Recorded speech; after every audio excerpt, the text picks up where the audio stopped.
Una vez más, saludos y bendiciones. Comenzamos ahora a estudiar otra parte de este tema del zarandeo y para ello quiero que me acompañen en sus Biblias, ¿no? Eh, a reflexionar también lo que es el significado del zarandeo y verlo de ese significado desde otra profecía bíblica. Jesús en una ocasión se identificó él a sí mismo con el trigo y a su pueblo también. Él dijo que si el grano de trigo no es partido, cae y muere, no puede llevar fruto. Y con esto el Señor Jesús se identificó a sí mismo como ese grano de trigo principal. Ese grano de trigo principal que cuando muere, es decir, cuando es sembrado, aparece de nuevo en la planta multiplicado. Y con esto él no solo habló de sí mismo, sino de su pueblo, como los otros granos de trigo que son fruto de su muerte, de su siembra, y que son semejantes a él en carácter. Acordémonos en contexto. Se ha hablado que el zarandeo no es otra cosa que sacudir el trigo después que se cosecha para separar la paja del grano, de lo que alimenta. Entonces, cuando Jesús pues se presenta a sí mismo como el trigo, está haciendo referencia pues a esta parábola, a esta figura. Se presenta él como el trigo y su pueblo como la mies, como el fruto. De esa parte nos acordamos cuando Jesús dijo en Mateo capítulo 9 que veía a la gente que los seguían y los veía como ovejas sin pastor. Él dijo, la mies es mucha, la mies. Identificó a su pueblo que lo seguía en ese momento como la mies, como el campo de trigo para cosechar. Y por eso dijo, la mies es mucha, pero los obreros son pocos, o sea, los que trabajan cosechando son pocos. Rogad al Señor de la mies que envíe obreros a sus mies. Es decir, una vez más, vuelve a tomar el mismo ejemplo, su pueblo es el grano de trigo, resultado de ese grano principal que es él, y los campos son todos esos campos llenos de trigo que estaban por ser cosechados, pero se necesitaban obreros. Ahora, la pregunta es, para que veamos las mismas verdades que hemos estudiado desde otro aspecto profético, ¿qué dice la profecía que madura a la mies? Que madura a la mies, porque la mies primero se siembra, luego fructifica o luego germina, luego crece, luego se madura. Y cuando se madura es que debe ser cosechada. ¿Qué es lo que madura la mies para ser cosechada? Bueno, la mies madura y su cosecha están especificados en el libro de Apocalipsis capítulo 14. Y en el versículo 15 y 16. 14, 15 y 16 dice lo siguiente. Eh, Otro ángel salió del templo. Bueno, debemos leerlo desde el 14.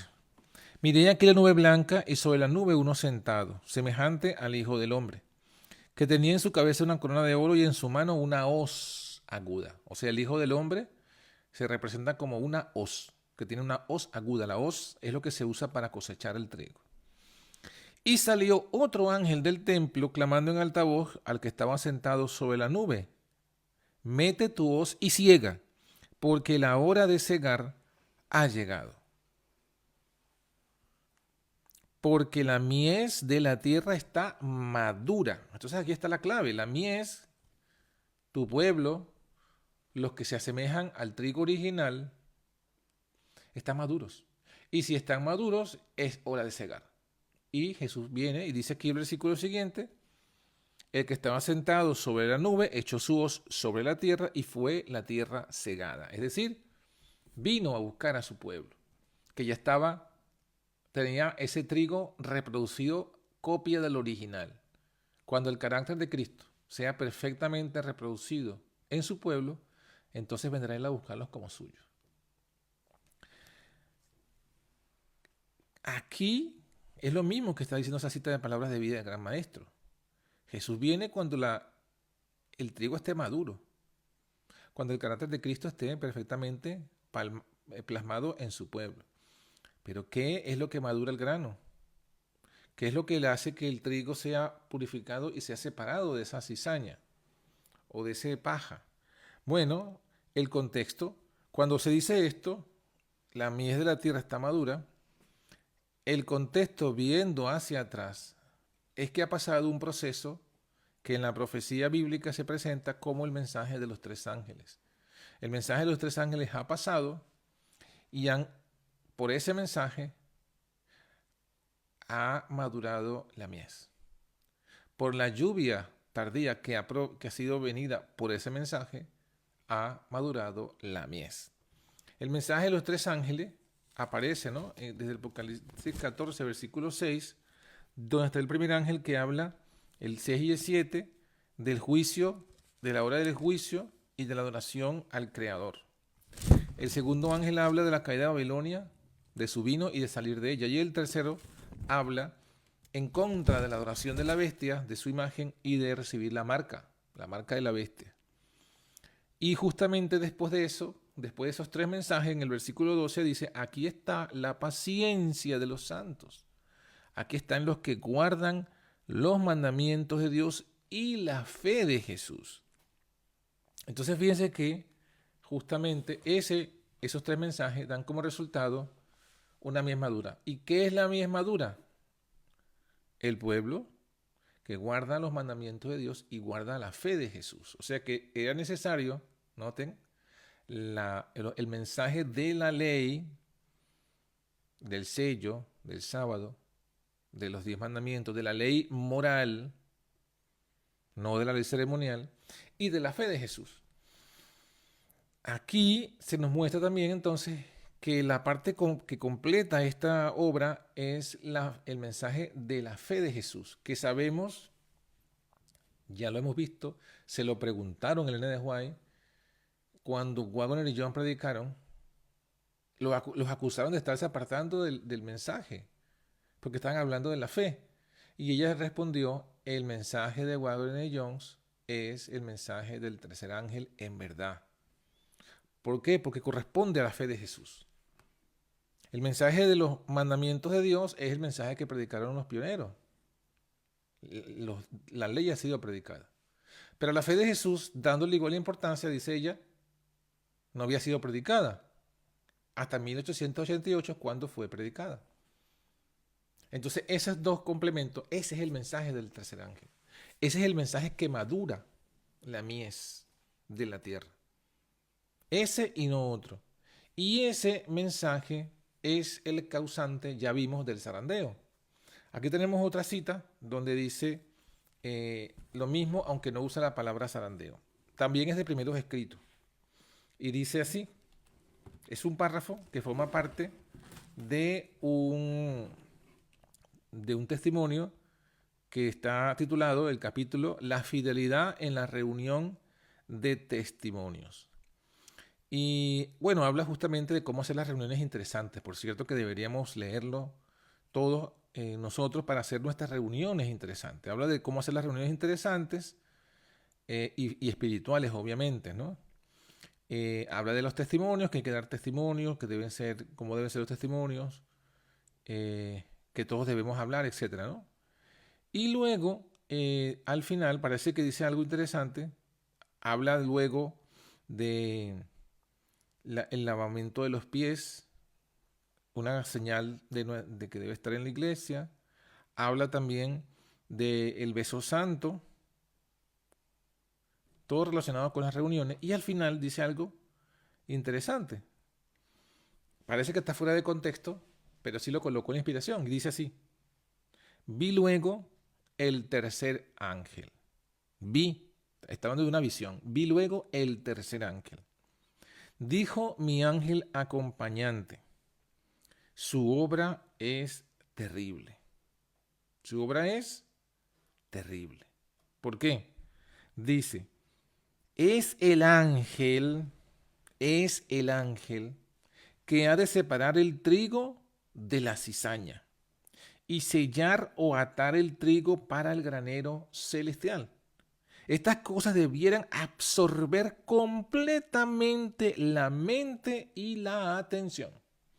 Miren que es un párrafo, pero está súper poderoso porque está cargado de significado. Porque deja en evidencia un montón de mitos y falsos entendimientos e interpretaciones de la palabra. ¿Sí? ¿Por qué? Bueno, primero, dice que la misión del tercer ángel es terrible. La misión del ángel que predica los mandamientos de Dios y la fe de Jesús. O sea, el mensaje de los pioneros y de Wagner y Jones. De Dios a través de los pioneros y a través de Wagner y Jones. Ese mensaje es terrible, tremendo. Ese mensaje de ese ángel dice, debe separar el trigo de la cizaña. ¿A qué está hablando aquí? ¿A qué se refiere esta expresión? Bueno, está hablando justamente de, digamos, por así decirlo, la obra un tanto previa al zarandeo o paralela al zarandeo. Porque está haciendo referencia a la parábola del trigo y la cizaña. Parábola que seguramente hemos escuchado, seguramente nos han atornillado en nuestra mente como argumento para no salirnos de la corporación. Porque, ojo, nosotros no nos hemos salido de la iglesia adventista. Seguimos siendo adventistas y seguimos siendo de la fe adventista y buscando la fe adventista original. Nos hemos salido de la corporación, de la asociación general, de ese liderazgo apóstata y caído, pero no nos hemos abandonado el mensaje adventista. Pero ¿qué se nos dice? ¿O qué se usa para mantenernos allí, unidos y atados a esa apostasía? No, es que la parábola del trigo y la cizaña, el trigo debe permanecer junto a la cizaña hasta que llegue la hora de la siega. Justamente la hora de la siega se menciona en esa parábola. Está en Mateo capítulo 13. Pero lo importante aquí, o lo clave aquí, lo que debe abrirnos el estudio es esta visión, este ángel de Dios que viene a traerle este mensaje cortito, esta cápsula de mensaje verdadero y que quedó escrito para nosotros. ¿Quién es el que separa el trigo de la cizaña? El tercer ángel. Entonces la separación del trigo y la cizaña no es algo que debe ser en el futuro, superfuturismo. Acuérdense lo que hablamos hace rato. Todo lo que no conviene, todas las citas y profecías que no convienen a los de la Asociación General, futurismo. Son en el futuro. Ahora mismo no. Pero aquí nos dice que el tercer ángel es el que separa el trigo de la cizaña. O sea que el mensaje que separa el trigo de la cizaña es el mensaje de los mandamientos de Dios, como lo predicaron los pioneros, y la fe de Jesús, como la predicaron Wagner y Jones. Si usted abraza y se mantiene y persevera hasta el fin en ese mensaje, usted está siendo trigo. Usted está convirtiéndose en trigo. ¿Por qué? Porque eso es lo que lo hace trigo y lo hace maduro, o lo madura, el mensaje. Y todo aquel que por cuanto usted tome esta decisión, todo aquel que se separe de usted, está mostrando que no es trigo, sino cizaña. Está mostrando que no le importa la verdad, que no le importa la verdad presente, que no le importa el mensaje del tercer ángel, que no le importa el sello, porque acordémonos que el ángel que sella es el tercer ángel. Entonces la misión del tercer ángel es no solo sellar, sino separar el trigo de la cizaña. ¿Y no es acaso lo que leíamos hace rato en el zarandeo? Cuando dice que la predicación del mensaje de la Odisea, que era el mensaje del tercer ángel de la verdad, que era el mensaje de la justicia de Cristo, no vimos que ese mensaje es el que va a causar el zarandeo y que se separan un grupo de otro. Y es lo que está diciendo aquí, se separa el trigo de la cizaña. Entonces, esto echa por tierra y nos tiene que hacer darnos cuenta que todo lo que se nos ha dicho de la parábola del trigo y la cizaña es mentira. Y que todas las actitudes que hemos asumido a causa de esa interpretación debemos abandonarlas. Y que debemos levantar el estandarte de los mandamientos de Dios y de la fe de Jesús, el estandarte del tercer ángel. Y con claridad, sin ambigüedades. ¿Y qué va a pasar? Seremos separados. Seremos aborrecidos por ese mensaje. Y quedaremos separados de la cizaña. Dice también, y sellar, fíjense que se está diciendo, es el ángel que separa el trigo de la cizaña y dice, y sellar, o sea, que es el ángel que sella.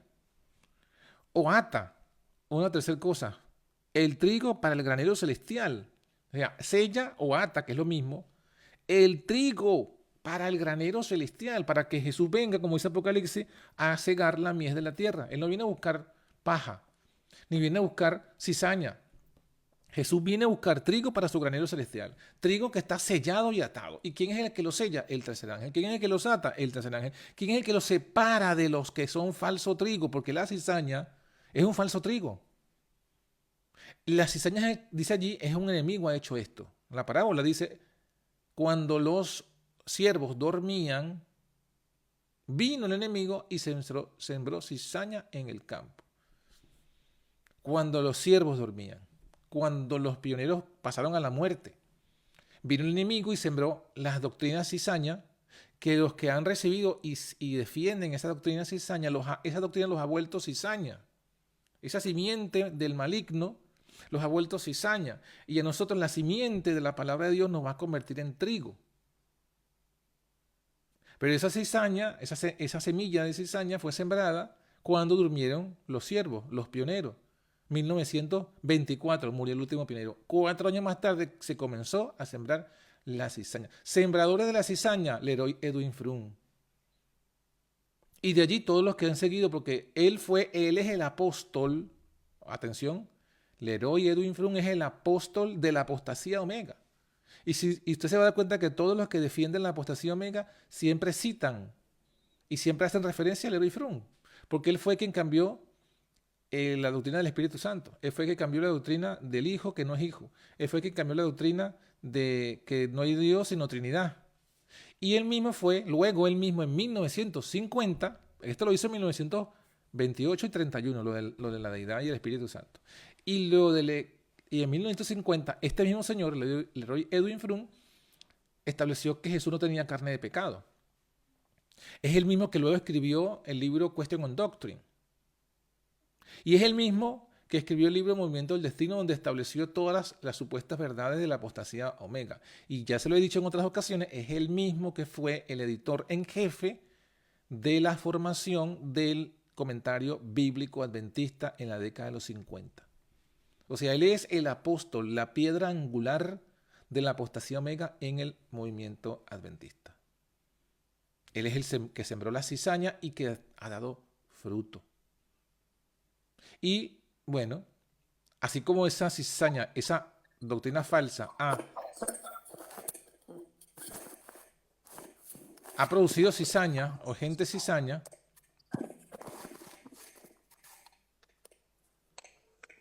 hermana Tibisay, tiene el micrófono encendido. Así como él ha sembrado la cizaña y ha dado resultado en las personas que han abrazado esta cizaña y los convierte en cizaña, a nosotros el mensaje del tercer ángel verdadero, los mandamientos de Dios como lo predicaron los pioneros, la fe de Jesús como lo predicaron Waggoner y Jones, nos convierte ese mensaje en trigo. Es el ángel que ha de separar el trigo de la cizaña, sellar o atar el trigo para el granero celestial. Y concluyo con estas palabras. Estas cosas, mis hermanos, según palabras inspiradas, debieran absorber completamente la mente y la atención. O sea, esto debe ser lo primero que tengamos siempre en nuestra mente, que lo analicemos hacia adelante, hacia atrás, arriba, abajo, a los lados. Fíjense que esto es como, bueno, no tengo otra explicación. Mi mente trae un ejemplo matemático, pero no sirve porque no entendemos eso todos. Pero esto es como, imagínense que vamos hacia un punto y que hay diversos caminos que nos llevan al mismo punto. Entonces, hemos llegado por el estudio de Mateo 24 al punto. Hemos llegado por Apocalipsis 14 al mismo punto. O sea, hacia donde quiera que vayamos en la profecía, nos lleva hacia el mismo punto. ¿Hacia qué punto? Hacia el punto de este zarandeo que está ocurriendo, que está siendo causado por la exaltación del mensaje del tercer ángel original, y que no es, y que ellos, y que lo que han hecho los mensajeros del tercer ángel es simplemente exaltar la verdad, el verdadero mensaje. Y los demás son los que han venido a hacer la guerra, y eso es lo que está causando el zarandeo. Y en todo esto se vuelve a decir lo mismo, ¿no? Al final, aquí lo que está diciendo la escritura es, y vamos a terminar con esta lectura, Apocalipsis 14, versículo 13. Miren que aquí está lo que estamos predicando. Y inclusive está el argumento que estamos predicando. ¿Qué estamos predicando?